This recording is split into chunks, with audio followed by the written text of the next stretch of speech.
morning, Bookless Classroom. This is Dr. Annette Feravich. I am all wrapped up because it is cold.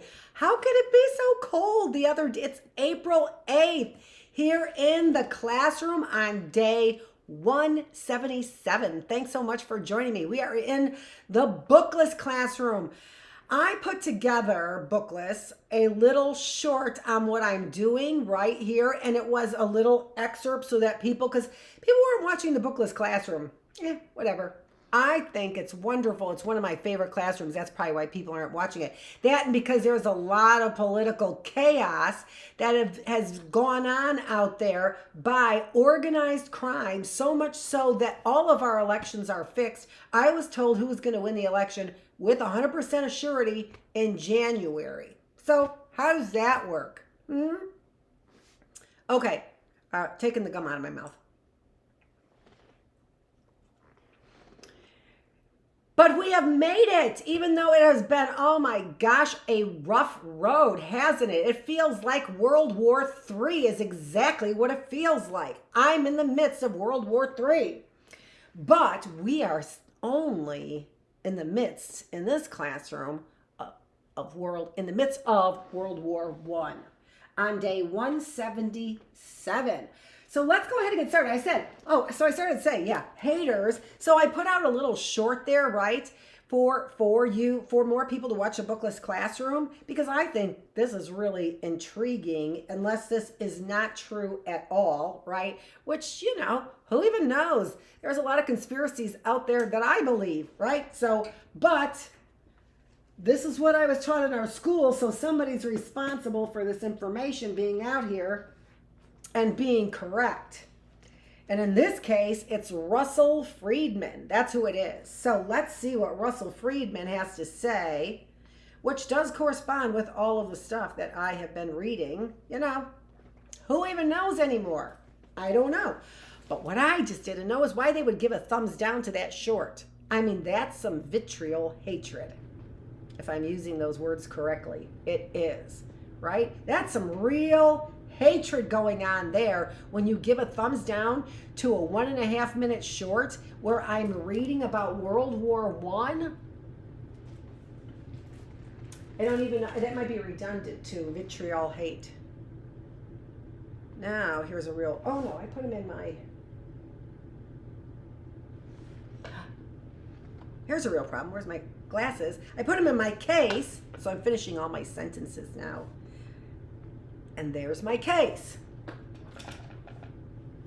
Okay, so we are on chapter 5, stalemate. I'm going to try and not have my head like this, because then you end up seeing like just the lovely curvature of my forehead. During the first battle of, I'm going to try and say this right. See, that's another thing I do. I end up getting caught up on words. Ypres.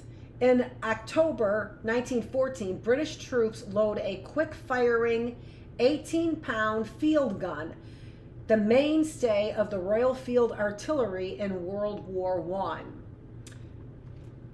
Okay, so Royal Field Artillery would be British artillery. Mainstay would be, that's what they relied on the most. And as I'm beginning to, as we're reading this and thinking about all of these different things, I'm coming up with the fact that, my goodness, war is just a killing machine. And I know that's redundant, but which means I'm repeating myself, Bookless. But I mean, coming up the hills, they had to position these things. So they have to carry their artillery, and then they have to go about their business with these. No wonder that, warfare on the ships was probably easier. Just bring it onto the ship. That's where it's going to stay until it sinks. Poor fishies. Chapter 5, stalemate. By autumn of 1914, fighting on the Western Front, Belgium and France had shifted back to the north as the opposing armies maneuvered to outflank one another. I think I already read this. No, maybe not. I didn't see that. Never mind. From their entrenchments along the Aisne River, the Germans had advanced northward toward the French ports of Dunkirk and Calais on the English Channel. I know I'm slaughtering some of these. I finally got Aisne River, didn't I? They were stopped by British troops who had taken up positions in and around the ancient walled city of Ypres, called Ypres in Belgian Flanders.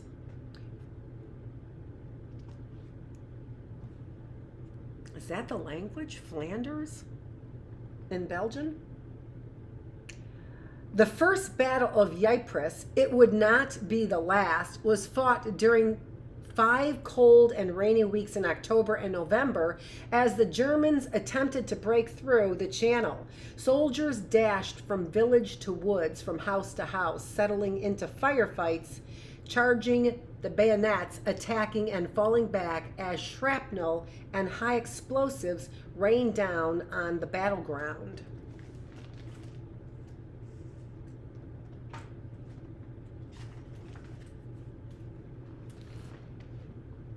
Every day the fighting gets fiercer, wrote Paul Hub, a young German recruit, in a letter to his fiancée. All around me, the men, the most gruesome devastation.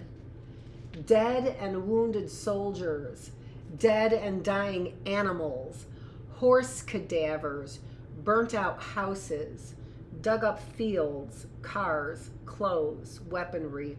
All this is scattered around me. A real mess. I didn't think war would be like this. That is something that we hear a lot, right? A lot of times, a lot of patriotism, right? And, a lot of times going to war is very boring, as it was in the Middle East, in Afghanistan and Pakistan. Desert Storm, a lot of those soldiers were standing around. I'm not quite sure what that was all about either, right? And then we left the troops there. It was very difficult to figure out what that is all about. But with all the patriotic fervor that goes on when you have an army that you are building up to be a world superpower, then you've really got to think about the visuals that you're giving to encourage people to risk their lives and their mental health. I don't know. The world is a scary place to be in right now. That is for sure. And back then, there was a realization of how scary it could get, right?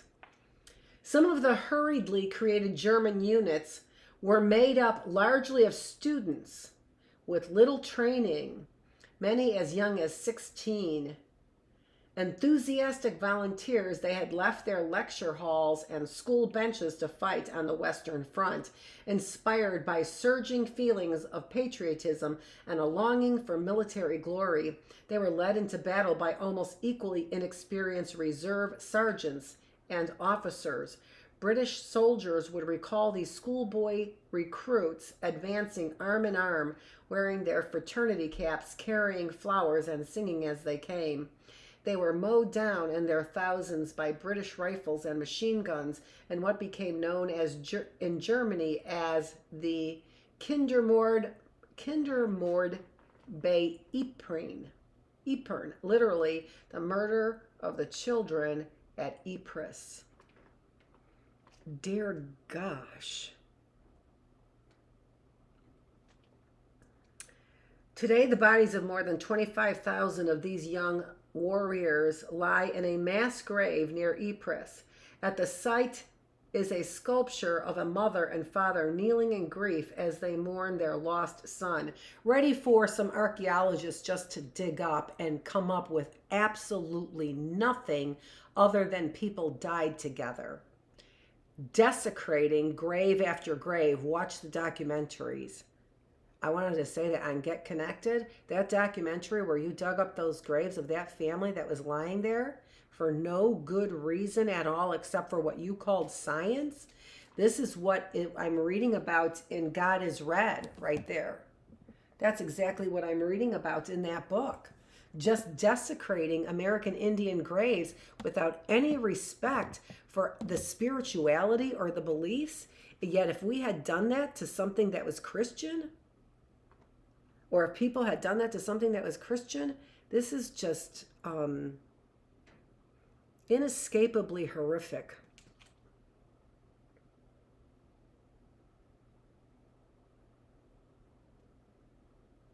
The war would not be short and glorious. Let's see. Let me see here. No. At the site is a sculpture of a mother and father kneeling in grief as they mourn their lost son. The massacre at Ypres brought home the awful truth that the conflict was becoming a disaster for both sides. The war would not be short and glorious, and so many had wished to believe. Victory was nowhere in sight for either side. So who's sending these kids?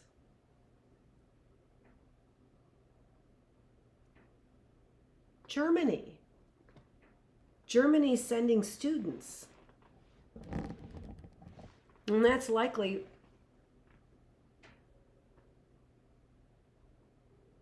I don't know. It's just disastrous for mothers. It's just disastrous for mothers.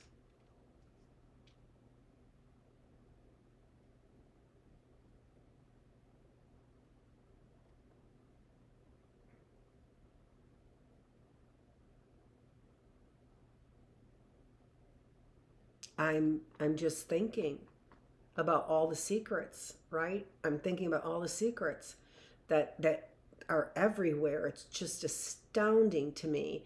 And I'm really trying to get to the bottom of things, because when you've got such visceral hate as to put a thumbs down on a short that's 1.5 minutes long reading this, I just I have to say, what is going on here? What is going on here? The fighting at Ypres continued until the last week of November, when rain turned to snow and the mud froze. Trenches hastily scratched out in the boggy soil of Flanders had become part of a continuous line of fortified trenches that stretched 475 miles from the English Channel to the Swiss Alps. All along the Western Front, the opposing armies had been digging to secure the territory for which they had fought. So that's, I guess, the first use of the trenches would be to secure the line, right? That's what it seems like. So let's take a look at that. To the Swiss Alps. So I'd be in Switzerland. Let's take a quick peek at that, because I know we can.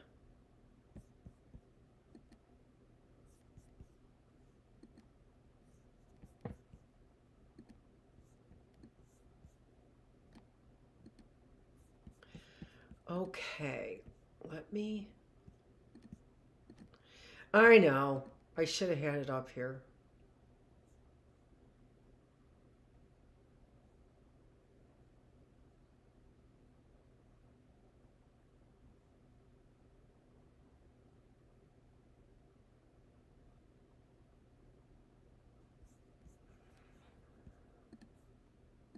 All right, I can't find it for just a second. Hold on.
Okay, I am back. Thanks for being so patient.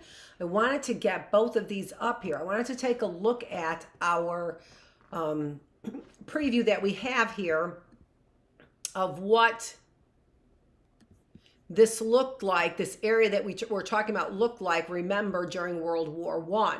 So this is from Teachers Pay Teachers. I got this, right? And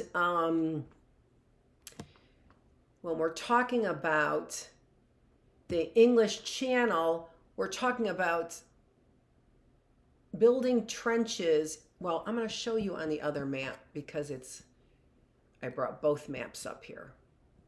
So let's turn that one off. Let's turn this one on.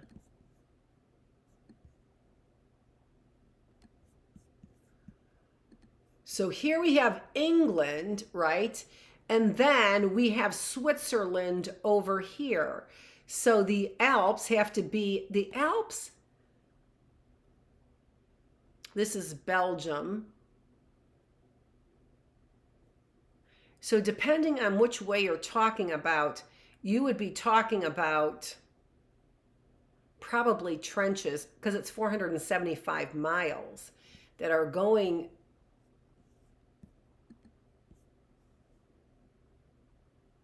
oh, wait. Here's Switzerland above. There we go. I knew I was getting something wrong. Here's Switzerland. So you're talking about going from here to here, probably through Belgium, because that's where they're fighting. And you know, whoever knows, obviously through France here then too. And then Switzerland is likely how long those trenches were. To the Swiss Alps would be on the border, I believe, of Italy and Switzerland. Okay? All right. So that took a little while to get to, but I just, don't you just love that this map and how it turns? I can't see both of those things and how it turns all those on. I just love it. So you know where we're talking about today, right? And from yesterday with the other map too that I appreciate. Let's just keep going, shall we? Can we just keep going?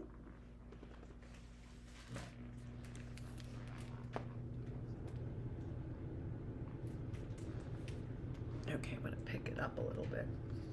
But I have to have it down to see it. All these... Okay, just looking at everything here and go.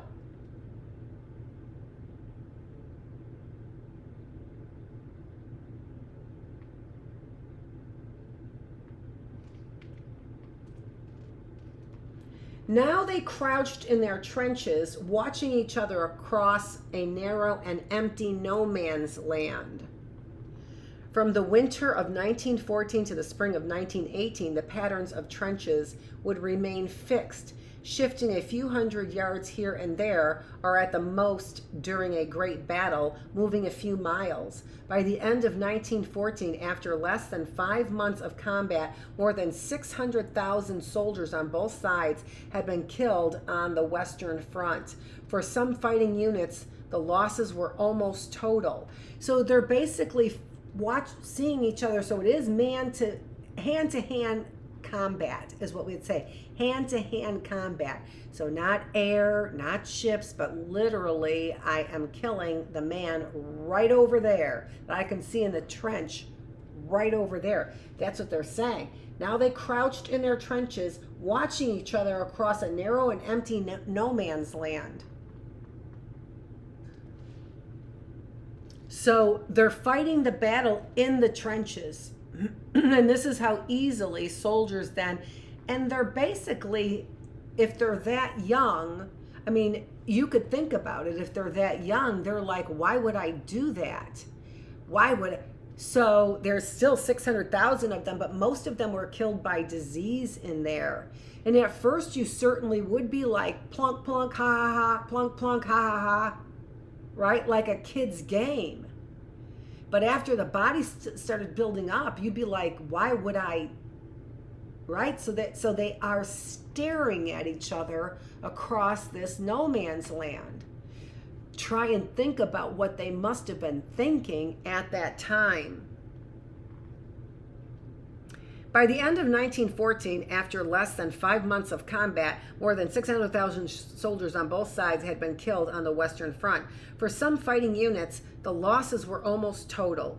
When Scotland's 2nd Highland Light Infantry Battalion was finally taken out of action, only 30 men remained of the more than 1,000 who had come to France at the start of the war. That is just atrocious. That's atrocious. And you can see then, you can begin to understand the differences in the fighting strategies. Why was Germany able to continuously put troops? Because they were getting young men all fired up about the glory of war. And then they were treated like men, right? They were treated like men. They were given alcohol, they were given cigarettes, and they were given women, all to help placate them, all to help create a passive kind of mentality about what was going on around them, right? So they could basically numb what they're seeing and doing for these mental pictures of glory and national fame. It's brainwashing. Those Germans are brainwashing those students, is what they're doing.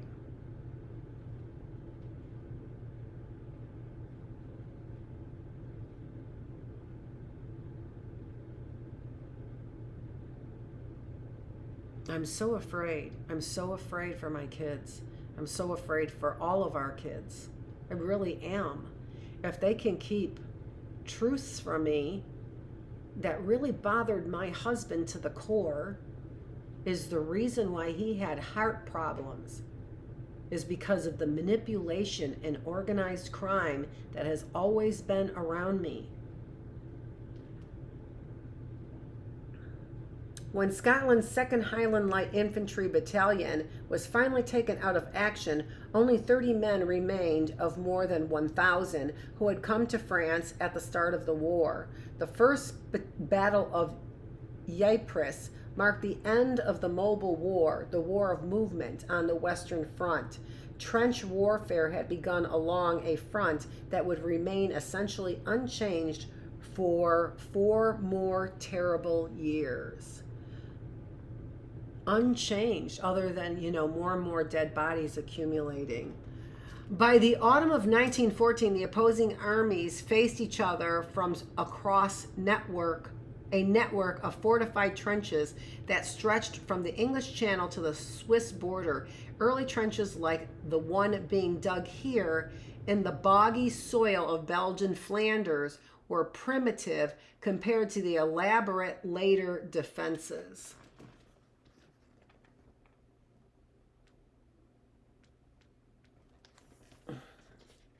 Interesting, isn't it? Russian prisoners being guarded by German soldiers on the Eastern Front in the autumn of 1914. Well, there's one angry looking dude. What's he doing there in the midst of all those fur caps? In the center. Easily photoshopped. Who's that dude? Because he looks familiar.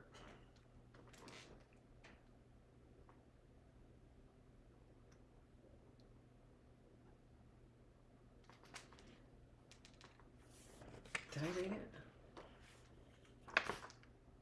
All right, it is the beginning. Russia, with Europe's largest army, had pledged to aid France by attacking Germany from the east, creating the war's Eastern Front. In August, while German armies were marching through Belgium, Russian troops invaded the province of East Prussia, the historic birthplace of the German Empire. And so remember that in the book.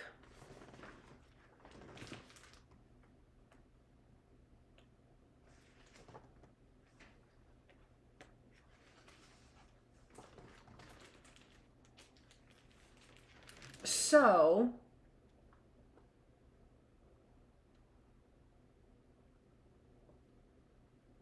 I don't see Prussia. I see Warsaw, Poland, Brest, Litvak,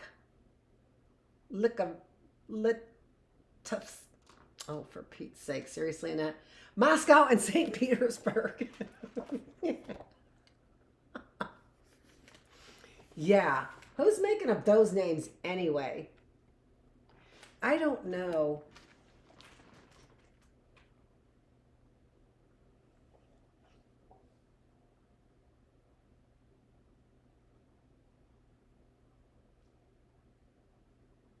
It's sad though. So here's the English Channel right there, right? So you can see the English Channel there. And then there's Switzerland here. Here's the German Empire here.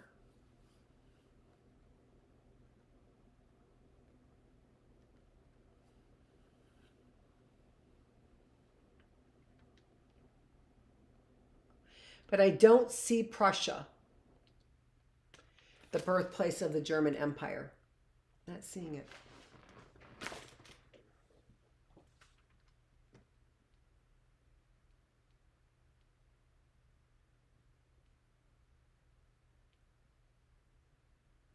It is interesting that generally these neutral places really haven't changed much.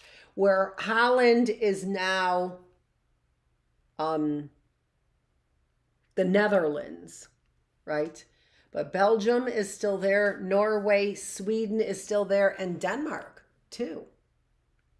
So interesting. And Denmark has been for a long time the happiest place on earth. I wonder why. So close to that German Empire. I don't know. But, you know, I understand it because I saw that Oprah Winfrey show that she won't let mass produce for whatever reason.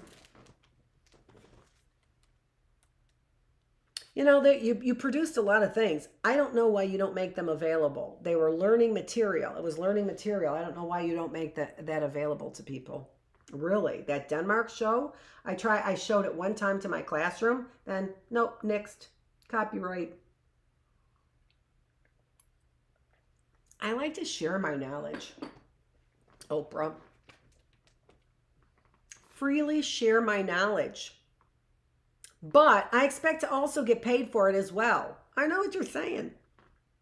The Russians penetrated deep into German territory, but their supply system quickly broke down and uncoded Russian radio messages were intercepted by the Germans, who blocked the Russian advance. The 4-day Battle of Tannenberg ended with a humiliating Russian defeat as the Tsar's troops threw down their weapons and ran for their lives. Within a month of launching their invasion of East Prussia, the Russians had been driven back across their own border, and 3/4 of the 400,000-man invading force had been killed, wounded, or captured.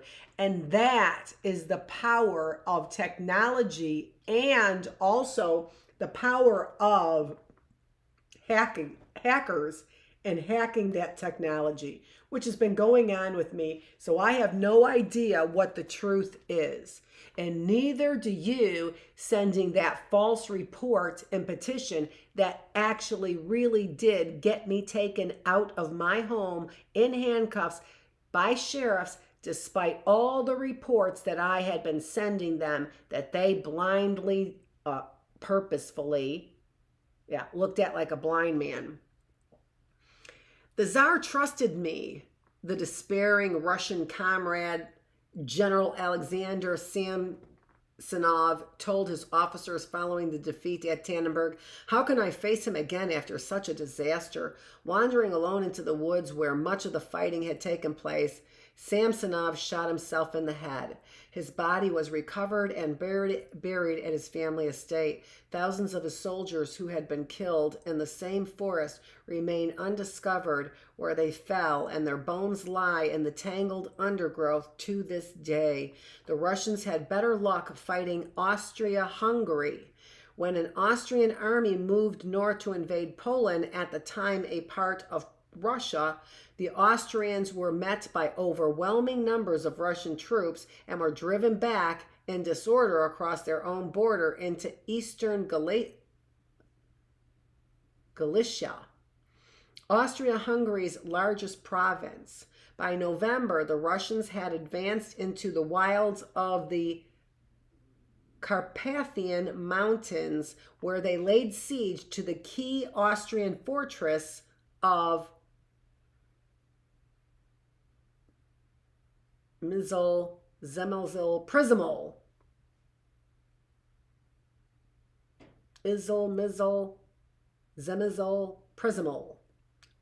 Now in Poland. Austria appealed. Do you see what I did there? I tried to pronounce it from backwards. So Przemysl.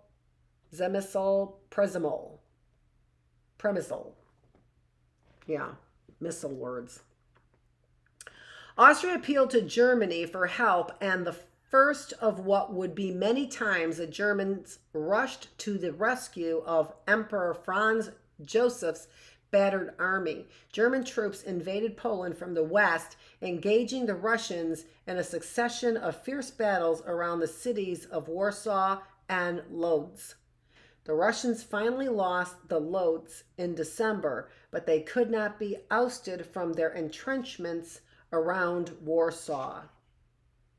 So that's what's holding the land fast, because you can't get all those people. They keep replacing the people in the trenches.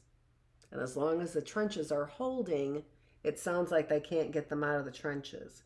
The Austrians, meanwhile, also were being mauled by their troublesome little neighbor, Serbia. Beginning in November 1914, Austria repeatedly invaded Serbia, but the Serbs were tough, seasoned fighters, and each time they drove the Austrians back across their border. By the end of the year, Emperor Franz Joseph's army could no longer hold its own against either the Russians or the Serbs without the help of the Germans, who concluded that they were shackled to a corpse.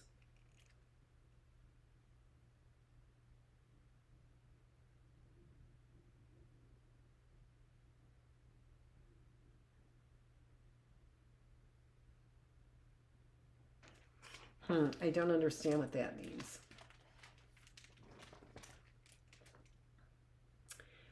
As troops from the British colony of India march past, a woman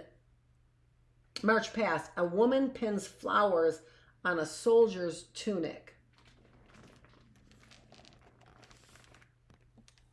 Looks like the same woman in the other picture.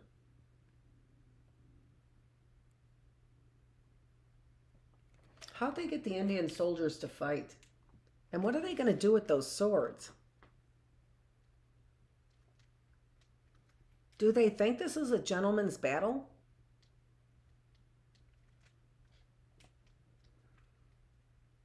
People now were beginning to speak of a world war. Japan had declared war on Germany in August 1914 and seized German possessions of the Pacific and China.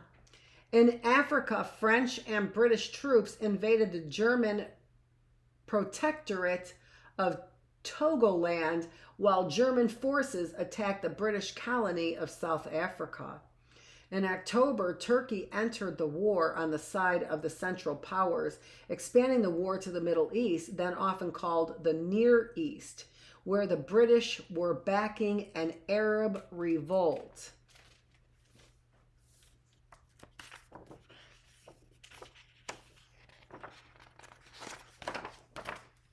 Against the rule of the Turkish Ottoman Empire. Troops from the distant parts of the British Empire, from Canada, Newfoundland, and Australia and New Zealand, known as ANZAC, Australian and New Zealand Army Corps, from India, South Africa, and the British West Indies, were arriving to join the British forces on the Western Front, where troops from France's colonial empire in Africa were also fighting. At sea. British and, I can't find the period there. British and German warships clashed off the coast of South America. Is that a whole sentence? It looks like it. So here is the war in the East.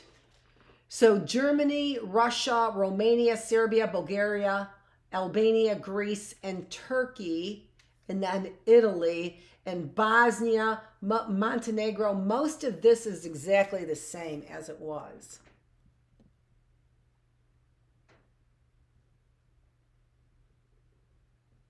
Okay. Maybe if you look at the seas there as well. There's the Black Sea, the Aegean Sea, and the Mediterranean Sea there.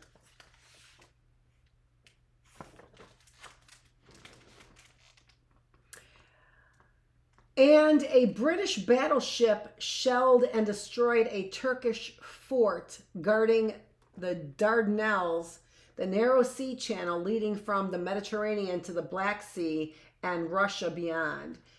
So what did they do there?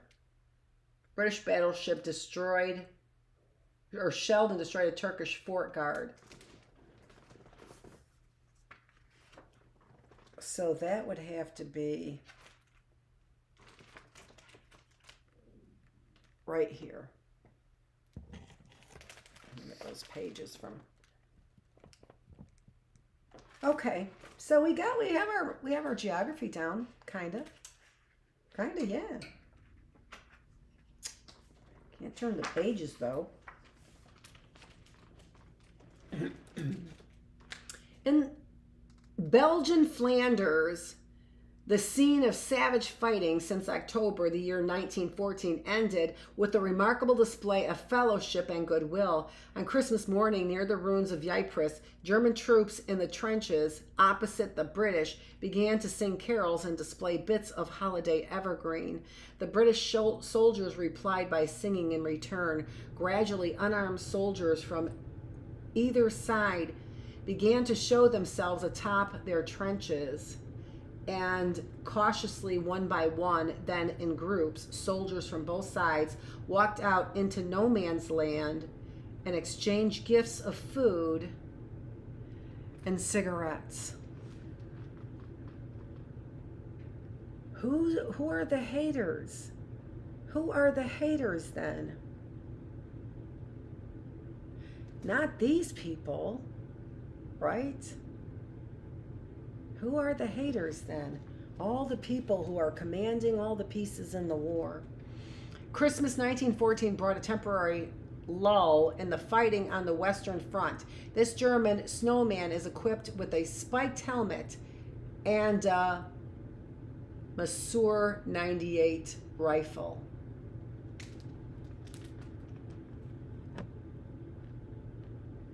And then came Hitler. I think I have seen one of the most extraordinary sights today that anyone has ever seen, Second Lieutenant Dugan Shader wrote to his mother from his trench on the Western Front. About 10 o'clock this morning, I was peeping over the parapet when I saw a German waving his arms, and presently 2 of them got out their trenches and some came towards ours. We were just going to fire on them when we saw they had no rifles, so one of our men went out to meet them, and in about 2 minutes the ground between the 2 lines of trenches was swarming with men and officers of both sides, shaking hands and wishing each other a happy Christmas. For the rest of the day, not a shot was fired, and similar scenes were repeated in a number of places along the front. The British commander, Sir John French, was not pleased. I issued immediate orders to prevent any recurrence of such conduct, he wrote, and called the local commander to strict account. A general order was issued directing that such unwarlike activity must cease. It did not happen again. What a shame. Again, where's the hate? Oh yeah, we forgot. This was a family fight. Oh, and the families owned soldiers. On the march, strung out along a country road, Canadian cavalry troops and their horses moved slowly toward the front, November 1917.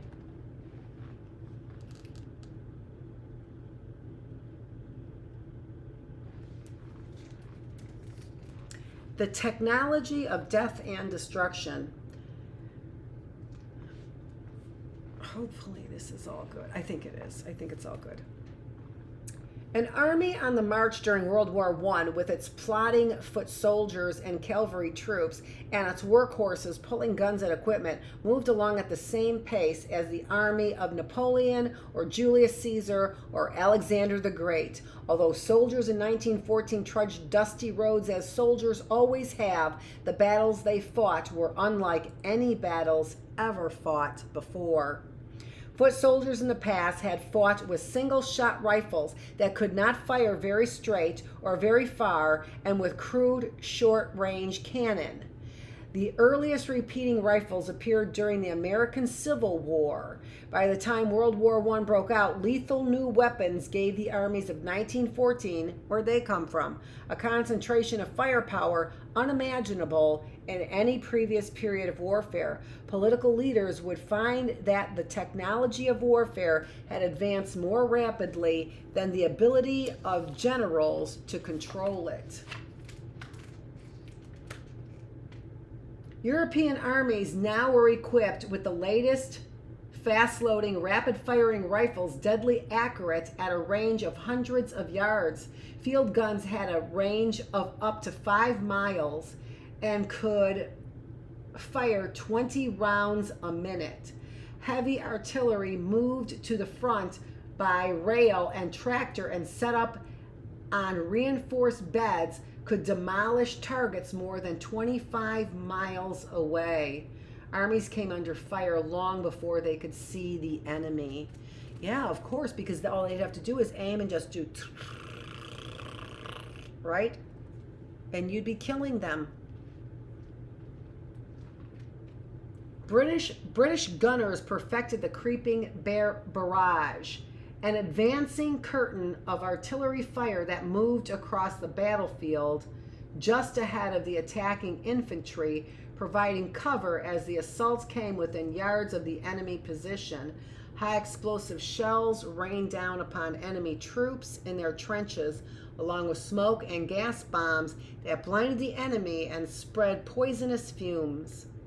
During World War I, more soldiers were killed by artillery fire than by any other weapon. Gas bombs that blinded the enemy and spread poisonous fumes? I mean, this is really unbearable. It's really unbearable when you think about, That's just unbearable. The best defense against an infantry assault was an entirely new weapon, the machine gun, invented by an American-born engineer named Hiram Maxim. A machine gun could fire up to 600 bullets a minute, and with its water-cooled barrel, could continue to fire at that rate for hours. Batteries of machine guns firing point blank at assaulting troops could turn an infantry attack into a mass suicide. The effectiveness of machine guns as defensive weapons kept both sides from achieving a breakthrough and helped prolong the deadlock of trench warfare that immobilized the Western Front. You know, it's just atrocious because, and then this Hiram Maxim is probably just what? Some dude in a factory that they put his name on this to give him a bad name. It's just unbelievable what they're doing to ordinary citizens in the name of a family feud. And in the name of, you know, as we said, nationalism, imperialism, which is similar, but imperialism is doing it for a higher cause, a higher purpose, feeling that they are superior, a superiority, a place of superiority. A place of nationalism is like more from the working class. Nationalism comes from the working class. Imperialism comes from the upper crust. So putting his name on these things, right? I mean, the same thing with, you know, commanding the atomic bomb, the sleepless nights of your job, and the number of conflicts that we have gotten into because we are selling artillery to one group or another. Just creating militant mentality across the globe. Another new invention, as simple as it may seem, became essential to the defenses of both sides. Barbed wire had been developed by American ranchers to keep cattle from breaking through fences.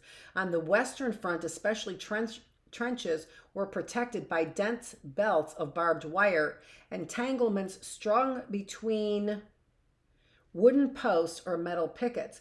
The wire had to be positioned far enough out in front of the trench to keep the enemy from sneaking up to within grenade throwing distance. At night, patrols went out into no man's land to repair wire damaged by artillery fire or to clear a path through the entanglements in advance of an infantry attack the next day. Attempts to break the stalemate on the Western Front led to British to invent another new weapon, an armored gun-equipped vehicle that crawled along on steel caterpillar tracks capable of crushing barbed wire and crossing trenches. Now, the barbed wire thing, you really get a feel for that in the movie Legends of the Fall, where his brother gets killed in war and he gets caught in barbed wire first. So it definitely was another. Who are these? And you know, the masterminds, I mean, I'm sorry, but they are coming from a war-filled place. And it seems like there is that, I mean, the United States, are they Americans that are really doing that? I was going to say Germany. Because of the borrowed technology and minds that America took from Germany. And then that whole eugenics movement and the superiority complex that came along with it. And, you know, and the science and the great experiment. America's the great experiment. What's that all about, right? They were able to turn it into a superpower because they had the artillery to do that. So is that all it takes? Is just a bunch of worker bees and artillery to turn a country into a superpower? A criminal mentality and artillery to go with it. Is that what it takes to make a superpower? Attempts to break the stalemate on the Western Front led to British to invent another new weapon, an armored, gun-equipped vehicle that crawled along on steel caterpillar tracks capable of crushing barbed wire and crossing trenches. The project to develop these vehicles was closely guarded secret. British officials put out the word that the huge, strangely shaped objects kept under wraps beneath tarpaulins were special water carriers, mobile tanks. They became known simply as tanks. Tanks first went into action in France in 1916. Early models made by both British and the French were so clumsy and mechanically defective that they often broke down on the battlefield, became mired in mud, fell into ditches, or were destroyed by enemy fire. When the first tanks passed the first line of defense, we thought we would be compelled to retreat towards Berlin, a German lieutenant recalled. I remember one tank by the name of Hyena, which advanced very far and suddenly stopped about 1,000 yards from my little dugout. Some of the boys soon discovered that they could stop the tanks by throwing a hand grenade into the manhole on the top. Once this was known, the boys realized that there was a blind spot, that the machine guns couldn't reach every point around the tank, and these points were very important in defense. So these poor men were subject to these hand grenades, and they had nowhere to go in that tank. And how young were these people? How young were these soldiers? When they were drafting them at 18 and 19 years old. That's when they expected men to fight. If you had a family, you didn't have to fight. So who were these youngsters? And how could they figure all this out? I was shocked and felt very sorry for those fellows in the tanks because there was no escape for them. Once a man was on top of the tank, it was doomed to failure, and the poor fellows were not able to escape. The fuel would start to burn, and after an hour and a half or 2 hours, we saw only burning tanks in front and behind us. Then the approaching troops behind the tanks still had to overcome the machine guns of our infantry. By 1918, the last year of the war, Britain and France each had produced several hundred improved tanks, which were more maneuverable and reliable than the earlier models. The British Mark V tank, equipped with 2 small cannons and 4 machine guns, had a crew of 8. It moved at 5 miles an hour over level ground and could concentrate intense cannon and machine gun fire against enemy positions. The Allies, after much trial and error, learned to use their tanks effectively in coordination with artillery barrages, infantry assaults, and, toward the end of the war, attacks by low-flying aircraft. Germany failed to match the Allies in tank development, producing just one model, the cumbersome A7V, manned by a crew of 12, which appeared too late in the war to have any real impact. Very interesting, isn't it? And then all that money spent on that technology to improve. And not only that, but also they needed to keep their soldiers involved in a warlike atmosphere so that they could test the artillery, didn't they? Right? How did they know what was going to happen unless they had an enemy who was thinking unlike you were thinking? So what I'm saying is it would behoove an army to keep these soldiers in war, to keep their skills sharpened, and also to keep their empathy and anti-war attitude out of the picture, right? Perhaps the most terrifying new weapon was poison gas, introduced by the Germans at the Second Battle of Ypres, then quickly turned against them by the Allies. On the afternoon of April 22, 1915, following a heavy artillery bombardment, French Algerian troops noticed a strange grayish-green cloud drifting toward them from the German lines. That's interesting. I've seen a few of those in the that people have taken pictures of, haven't they? And then calling those things um, chemtrails. Chemtrails? Chemicals?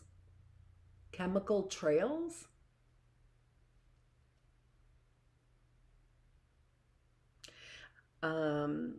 As the cloud reached the French trenches, men began to clutch their throats, coughing and choking, turning blue in the face.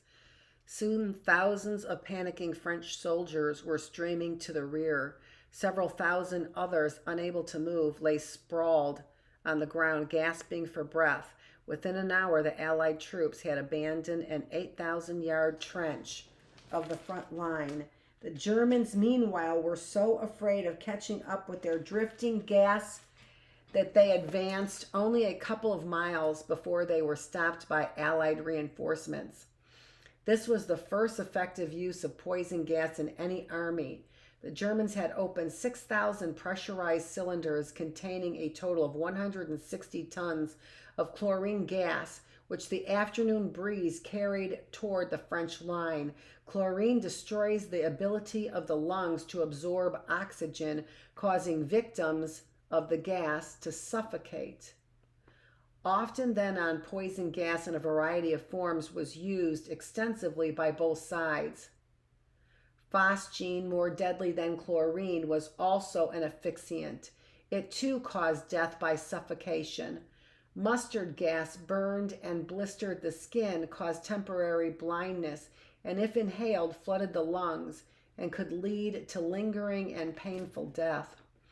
Poison gas caused a lot of misery, but as a weapon, it never proved decisive in any battle.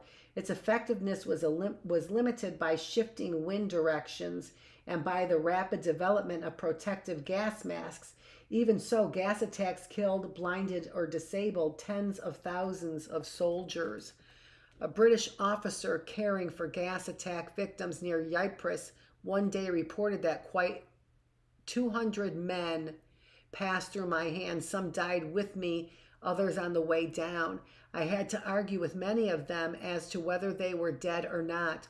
Altogether on that day, 90 men died from gas poisoning in the trenches, and of the 207 brought to the nearest medical station, 46 died almost immediately, and 12 after long suffering. Following the war, most countries signed the Geneva Protocol, a treaty banning the use of poison gas and bacteriological germ-spreading weapons. Although such weapons were stockpiled by the major combatants during World War II, fear of retribution kept them from being used in any significant way. Flamethrowers were another terrifying weapon that had only limited effectiveness. 2 tanks were strapped to the operator's back. Pressurized gas in one tank was used to propel a flaming jet of oil from the second tank as far as 40 yards. While the flamethrower was frightening, it was almost useless when employed at a distance against fortified trenches, as it was dangerous for the operator. If a bullet penetrated both tanks strapped to his back, he would be engulfed in flames, spraying fire in all directions as he twisted and turned in the agony of death. Do you suppose they told those soldiers about that possibility with the flamethrowers before they strapped them to their backs? This poisonous gas really scares me. It really scares me. I don't know. I don't know. I don't know. I don't know. I mean, never telling anybody about what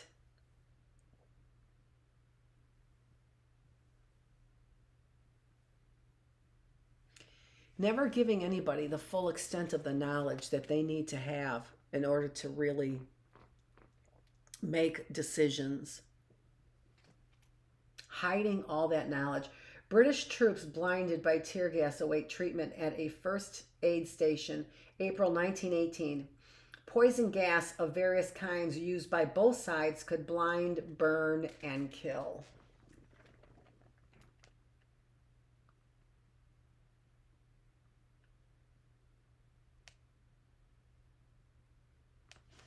I don't know. Protective gas masks for soldiers and horses were introduced soon after the first gas attacks. So nice of them to do that for the horses too, of course. So you don't see horse cadavers all over the place.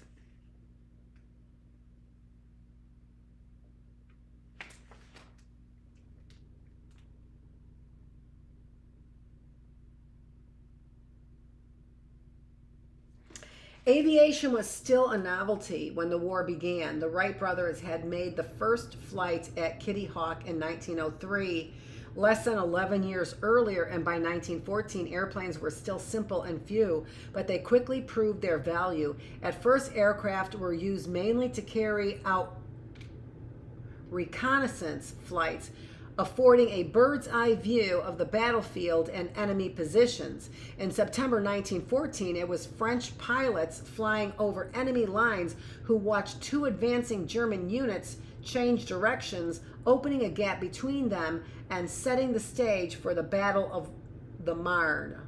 From then on, both sides used aircraft to observe enemy troop movements, direct artillery fire, and photograph enemy lines. Oh, that's nice for the photography.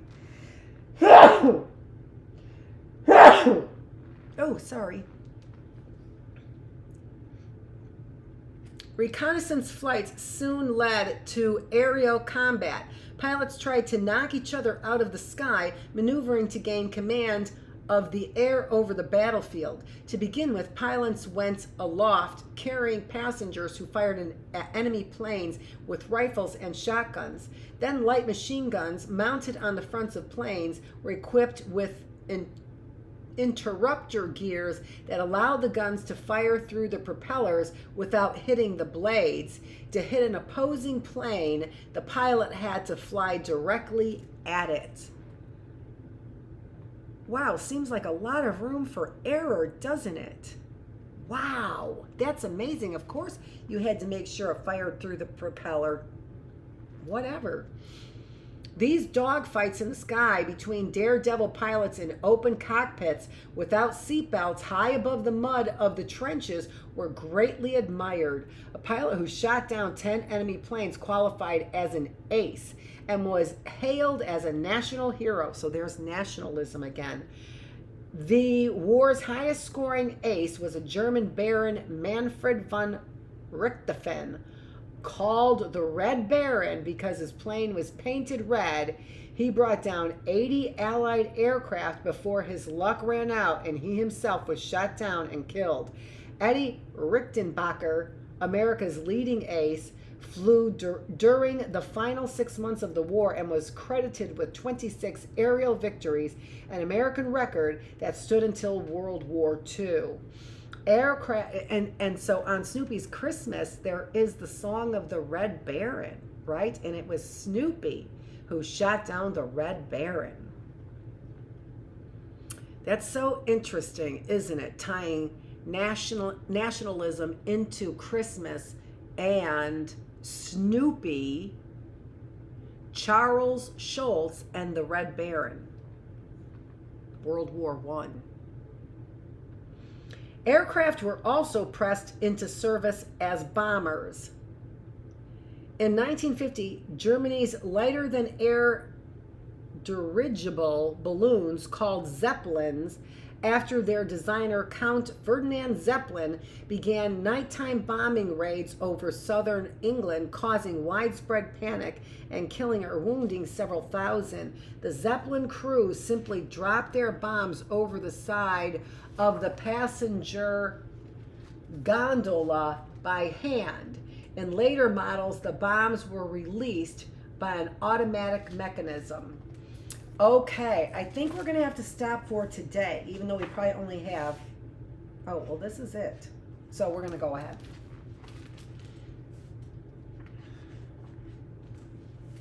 Let's look at these. So here we've got British and German planes engage in a free-for-all dogfight. The German planes are marked with a black cross.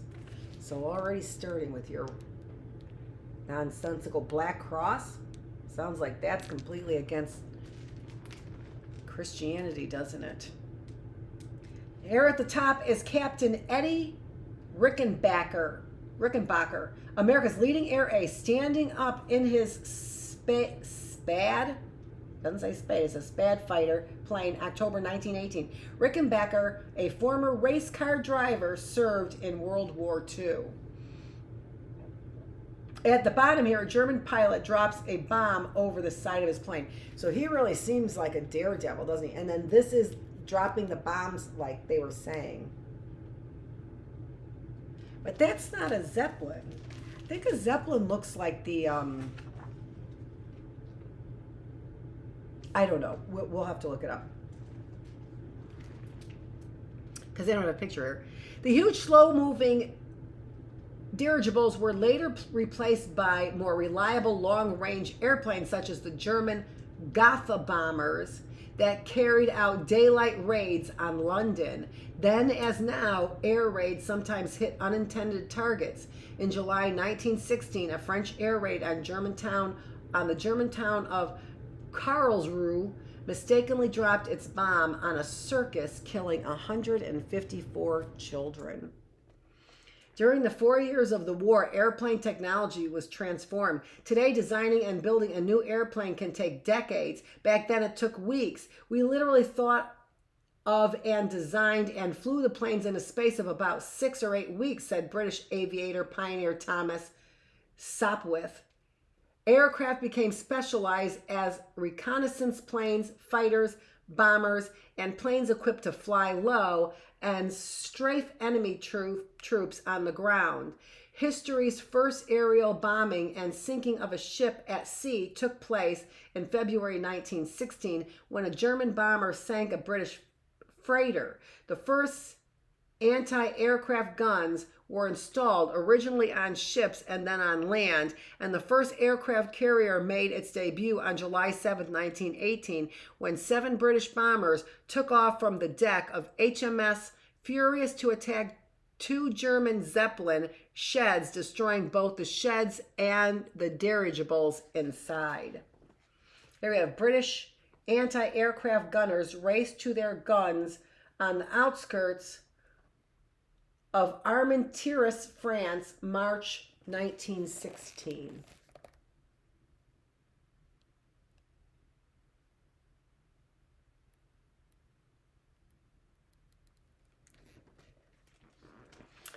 I am worried about that poison. I can't get that off of my mind. I just feel like with all of these people who have been trying to malign me, that why wouldn't they have tried to use that on me and my children?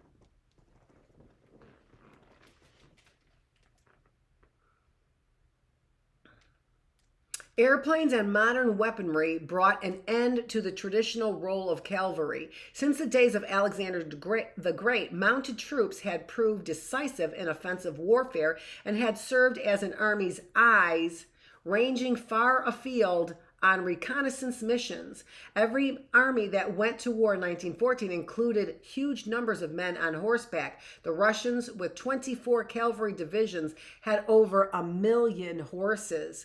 As the war progressed, cavalry proved no match for machine guns, and the stalemate on the Western Front, with the entrenched armies dug in and facing each other across no man's land, made the cavalry almost useless. Aircraft took over the reconnaissance operations that cavalry could no longer perform.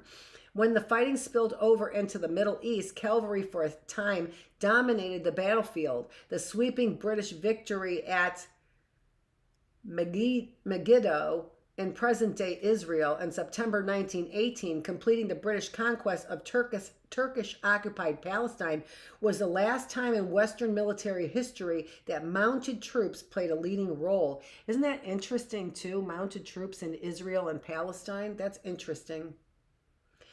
Horses, however, continued to pull guns and equipment. Foot soldiers continued to walk, and armies still moved no faster than those of the distant past. Communications technology in 1914 wasn't advanced enough to meet the needs of the modern warfare. Radar and television did not yet exist. Wireless telegraphs, as radio was called, required equipment that was too heavy and cumbersome to be carried into battle. Battlefield commanders depended on telephones to gather information and issue orders, yet telephone cables were easily broken during combat. Armies still relied on signal lamps and carrier pigeons to deliver messages that could mean the difference between life and death. Boy, isn't that a reality check? That you are relying on carrier pigeons and signal lamps, which is Morse code, so that's not even a letter. How are they getting a hold of all of these soldiers' letters also? I always wondered that. Right? So, we are going to come back and start reading Chapter 7, Life and Death in the Trenches. I did see, as I told you, a separate lesson on the trenches from Teachers Pay Teachers. And that would be, I would guess, for one reason, and that is clearly because the trenches are a big part of World War I, and we haven't gotten to the disease in the trenches, so that is going to be the next chapter. So we'll probably read Chapter 7 and Chapter 8. Even though we're going a little bit long, I just really love this book by Russell Freedman, The War to End All Wars. Again, I just find it interesting how these names all fit so well. These people, is there some kind of a predeterminism in naming people? I don't know. This is Dr. Annette Feravich. We are here on day 177 of the classroom. This is the Bookless Classroom, where we are reading about the War to End All Wars, World War I. Thanks for joining me. I'll be back here in about half an hour for the reading room, where we are we are continuing to read, not finishing up. We're continuing to read our book, Being Catholic Now.